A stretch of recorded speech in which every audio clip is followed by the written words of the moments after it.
446 میں آ کر شیعوں کی حکومت کو ختم کیا طغرل بیگ سلجوقی نے۔ سلجوق مسلمانوں میں تھے محمود غزنوی کے دور میں، سلجوق ان کے بڑے کا نام تھا۔ تو ایک دفعہ محمود غزنوی نے سلجوق سے پوچھا اگر مجھے تیری مدد کی ضرورت ہو تو کتنے آدمی پیش کر سکتے؟ تو اس نے ایک تیر دیا، کہا یہ ایک تیر ہے میرا، کسی کو یہ تیر بھیج کر میرے علاقے میں بھیج دو تو چند گھنٹوں میں 1,00,000 تلواریں تیرا پہرا دینے کے لیے تیار ہوں، میرے پاس اتنی طاقت ہے۔ تو یہ سلجوق کی نسل میں تھا طغرل بیگ۔ اللہ تعالیٰ نے جب عرب زوال کا شکار ہو گئے اور ضعف کا شکار ہو گئے، جیسے بڑھاپے کا کوئی علاج نہیں، جب قوموں پہ زوال آتا ہے تو اس کا بھی کوئی علاج نہیں، پھر اور قوم کو جگہ ملتی ہے۔ جیسے بڑھاپا ایک فرد پہ آتا ہے، ایسے بڑھاپا قوم پہ آتا ہے۔ قوم کا بڑھاپا جوانی میں نہیں لوٹ سکتا، جیسے فرد کا بڑھاپا جوانی کی طرف نہیں لوٹ سکتا، قوم کا بڑھاپا جوانی کی طرف نہیں لوٹ سکتا، کوئی علاج نہیں، نئی نسل کا آنا ہی علاج۔ تو عرب دھل چکے تھے، 600 سال بہت ہوتے ہیں حکومت کو، اپنی صفات گم کر چکے تھے، اب نئے خون کی ضرورت تھی۔ طغرل بیگ پہلا شخص تھا جس نے آ کر اہل سنت والجماعت کو استحکام بخشا، شیعوں کی حکومت کو ختم کیا، بغداد سے، شام سے، ان سارے علاقوں سے۔ صلاح الدین ایوبی نے اسماعیلی شیعہ کی حکومت کو ختم کیا، مصر۔ العازد ان کا آخری خلیفہ تھا صلاح الدین ایوبی، نور الدین زنگی رحمت اللہ علیہ کا پروردہ تھا، اس کا دوست تھا، اس کے دوست بھی تھا، بچہ بھی تھا اس کے سامنے، زیادہ لکھنے پڑھنے کا شوق تھا۔ پھر اللہ تعالیٰ نے اس سے کام لیا اور اس کو مصر کا گورنر بنا کے بھیجا، مصر کی مدد کے لیے بھیجا، تو وہاں اس نے صلاح الدین ایوبی نے وہاں ختم کیا، طغرل بیگ نے یہاں ختم کیا۔ تو پھر سلجوق جو تھے نا یہ اقتدار میں آئے، ادھر ختم ہو گئی سلطنت ابن عباس کی، مصر ایک چھوٹی سی ترکوں کی سلطنت، تو اللہ تعالیٰ پھر مرکزیت کے لیے ایک نظام چلا، دو لشکر آپس میں لڑ رہے ہیں ایک میدان، ایک جنگلی بدوؤں کا قافلہ، جنگل کے لوگ اپنے قبیلے کو لے کر، ایک جنگلی قبیلہ اپنے سردار کے ساتھ نقل مکانی کر رہا ہے ایک جگہ سے دوسری جگہ۔ اللہ کا نظام کہ یہ لوگ چلتے چلتے چلتے اس وادی میں پہنچ گئے جہاں جنگ ہو رہی ہے، دو لشکر آپس میں لڑ رہے ہیں۔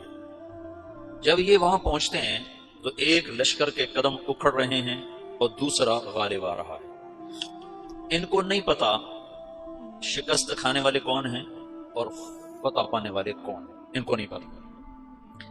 اس جنگلی قبیلے کے سردار کا نام بھی طغرل ہے، طغرل۔ تو یہ سردار کہتا ہے جو شکست کھا رہے ہیں ان کی مدد کرو، کچھ پتہ نہیں کون ہے، کہتا جو شکست کھا رہے ہیں ان کی مدد کرو۔ تو 400 وحشی جنگلیوں نے فاتح لشکر کے پیچھے حملہ کر دیا۔ تو یہ کافی ہوتا ہے، 400 دوڑ جب تلواریں پڑی تو چند لمحوں میں نقشہ بدل گیا، بھاگنے والے جم گئے اور جمنے والے بھاگ پڑے۔ جب جنگ ختم ہوئی تو شکست خوردہ لشکر کے بادشاہ نے ان کو بلایا، اسے پوچھتا ہے مجھے جانتے ہو میں کون ہوں؟ کہا نہیں۔ کہا تو تم نے میری مدد کیوں کی؟ کہا انسانی ہمدردی کی وجہ سے، تمہیں شکست ہو رہی تھی اس لیے تمہاری مدد کی۔ اور اس نے اپنا تعارف کرایا، میں ہوں سلیمان سلجوقی، ترکی کا بادشاہ، مسلمانوں کا لشکر تھا اور تاتاریوں سے شکست کھا رہا تھا، تاتاری فتح پا رہے تھے، مسلمان شکست کھا رہے تھے۔ تو وہ اللہ کی غیبی مدد بنتا رہے۔ تو وہ اسے کہتا ہے میرے ساتھ رہنا پسند کرو، تم نے میرے اوپر احسان کیا ہے، میں اس کا بدلہ دینا چاہتا ہوں، میرے ساتھ رہنا پسند کرو گے؟ کہنے کا کر لوں گا۔ تو اس کو لے کر ترکی آیا، اور استنبول اس وقت روم کی حکومت میں تھا، اسے فتح کیا اس طغرل کے آگے چوتھے پانچویں پڑپوتے محمد فاتح نے۔ تو یہ استنبول ہے، یہ ترکی ہے، بیچ میں ایک چھوٹا سمندر ہے، یہاں ایک جاگیر ہے۔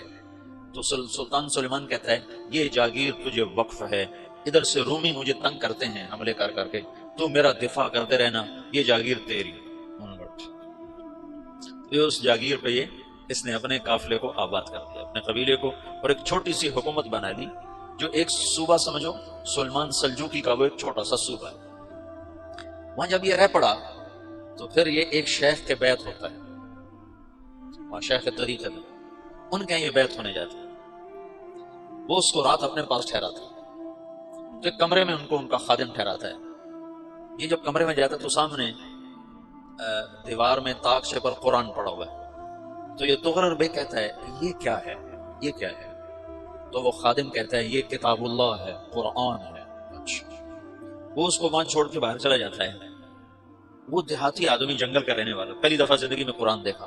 وہ کہتا ہے یہ قرآن ہے، اللہ کی کتاب ہے، میں اللہ کی کتاب کے سامنے سو جاؤں، کتنی بے ادبی ہے. تو اس نے ایسے قرآن اٹھایا اور سر پہ رکھ لیا اور کھڑا ہو گیا. ساری رات قرآن سر پہ رکھ کے کھڑا رہا. رات کے پچھلے پیر اس کو خواب آیا، کھڑے کھڑے اس نے دیکھا کہ اس کی پشت سے ایک چاند نکلا اور شیخ کی بیٹی کے سینے میں جا کے اتر گیا. پھر اس لڑکی کے سینے سے ایک درخت نکلا جو پھیلتے پھیلتے پھیلتے 3 بر اعظم پہ چھا گیا، افریقہ پر، یورپ پر، ایشیا پر. پھر اس کی آنکھ کھل گئی، وہ کھڑا ہوا ہے. تو اس نے صبح یہ خواب اپنے شیخ کو سنایا. تو انہوں نے اپنی بیٹی اس کے نکاح میں دی تھی. اس بیٹی سے ایک بچہ پیدا ہوا. تغرل بیگ نے اس کا نام رکھا عثمان. عثمانی ترک نام سنا ہو، جو میں نے کل بتایا تھا کہ 1924 میں وہ خلافت ختم ہوئی. تو ایک بیٹا پیدا ہوا عثمان. عثمان نے پھر ایک نئی اسلامی حکومت کی بنیاد رکھی جو 1924 تک چلتی رہی. کوئی 800 سال یہ حکومت چلی. تو حکومت کا شرازہ بکھرا لیکن پھر جڑ جاتا تھا، اور وہ قرن اول والا جوڑ کبھی نہ پیدا ہوا، ٹکڑے بن گئے. ان ٹکڑوں میں اللہ لوگ پیدا کرتا رہا جو دعوت دیتے رہے، دعوت زندہ رہی. جو تربیت کا نظام تصوف کے ساتھ تھا اب وہ تبلیغ کے ساتھ.